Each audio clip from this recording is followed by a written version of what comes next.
Welcome to key colours. ఈ కళని పట్టుకు వదలనన్నవి చూడే నా కళ్ళు. ఎస్ ఎస్ నిజంగా నిజం. ఒకప్పుడు టాలీవుడ్లోనే కాదు, మొత్తం సౌత్లోనే పూజా హెగ్డే క్రేజ్ ఇది. నీ కాళ్ళని పట్టుకు అని అన్నట్టుగా ఉండేది ఆ రోజుల్లో. కానీ ఇప్పుడు పూజాది ఐరన్ లెగ్ అంటున్నారు.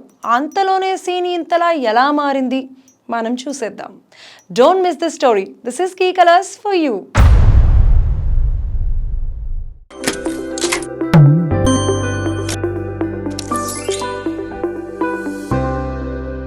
పూజా హెగ్డే ఒకప్పుడు లక్కీ హీరోయిన్.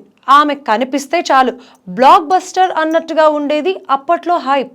అరవింద సమేత, అలా వైకుంఠపురం లాంటి హిట్ల తరువాత ఇక పూజా హెగ్డే మోస్ట్ వాంటెడ్ అయిపోయింది. ఆఖరికి అఖిల్ లాంటి యంగ్ హీరోల పక్కన కూడా కాంబినేషన్ ఆమె అయ్యింది. మహేష్, ఎన్టీఆర్, బన్నీ, రామ్ చరణ్, ప్రభాస్ ఇలా టాప్ స్టార్స్ అందరితోనూ పూజ చాలా తక్కువ టైంలోనే నటించేసినట్టు కనిపించినా నిజానికి ఆమె ఈ స్టేజ్కి రావడానికి దాదాపు 7-8 ఏళ్ళు పైనే పట్టింది. మోడలింగ్లో రావడం, యాడ్స్ చేయడం, ఆ తర్వాత బ్రేక్ రావడానికి మధ్య ఇంత గ్యాప్ ఉంది అంటే సడన్ రైజ్ అనుకోవడానికి లేనే లేదు. కానీ వచ్చిన రైజ్ మాత్రం చాలా వేగంగా చల్లారిపోయినట్టుగా కనిపిస్తోంది. దానికి కారణాలు చాలానే ఉన్నాయి అంటోంది టాలీవుడ్. కొన్ని ప్రొడక్షన్ హౌసెస్ తో మాత్రమే సినిమాలు చేయడం ఓ కారణమైతే, తెలుగులో క్రేజ్ ఉండగా బాలీవుడ్ వైపుకు చూడటం మరో రీజన్ అనిపిస్తోంది. కావాలంటే చూడండి, ఇక్కడ హిట్లలో ఉండగానే అక్కడ అడుగు పెట్టిన తర్వాత ఆటోమేటిక్గా గ్యాప్ పెరిగిపోతుంది. రష్మిక లాగా అక్కడ ఇక్కడ కూడా హ్యాండిల్ చెయ్యాలి అంటే అది అందరికీ అయ్యే పని కాదు.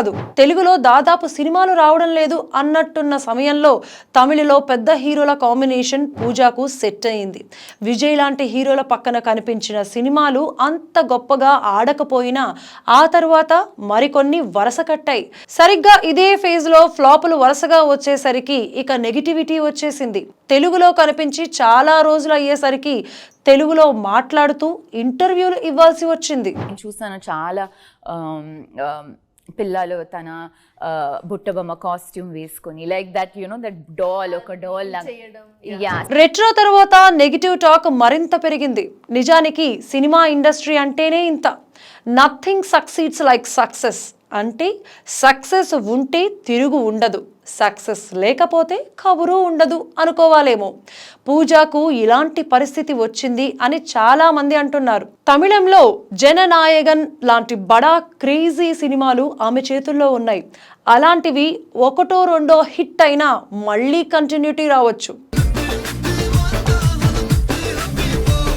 కాకపోతే తెలుగులో మాత్రం ఒక్కసారి గ్యాప్ వచ్చింది అంటే మళ్ళీ కంబ్యాక్ ఇవ్వడం అంత సులభం కాదు. ఇలియానా లాంటి వాళ్ళ విషయంలో ఈ సంగతి ప్రూవ్ అయ్యింది. మళ్ళీ ఇన్నాళ్లకు పూజా హెగ్డే విషయంలో టాలీవుడ్లో ఇదే సెంటిమెంట్ రిపీట్ అయినట్టు కనిపిస్తోంది. టఫ్గా కనిపిస్తారు కానీ మాట వింటారు, పర్లేదు. ఇక్కడే చిత్రమైన విషయం ఒకటి ఉంది. ఏదైనా సినిమా హిట్ అయితే హీరోయిన్ కి క్రెడిట్ ఇవ్వరు. ఆమె వల్లే ఆడింది అనే మాట ఎప్పుడూ వినబడదు. అదే సినిమా ఫ్లాప్ అయితే మాత్రం ఐరన్ లెగ్ అనే మాట అనడానికి ఏ మాత్రం ఆలోచించరు. నిజమే కదా? మీ ఒపీనియన్ నాతో షేర్ చేయండి, కమెంట్లో చెప్పండి. Don't forget to subscribe key colours. Thanks for watching.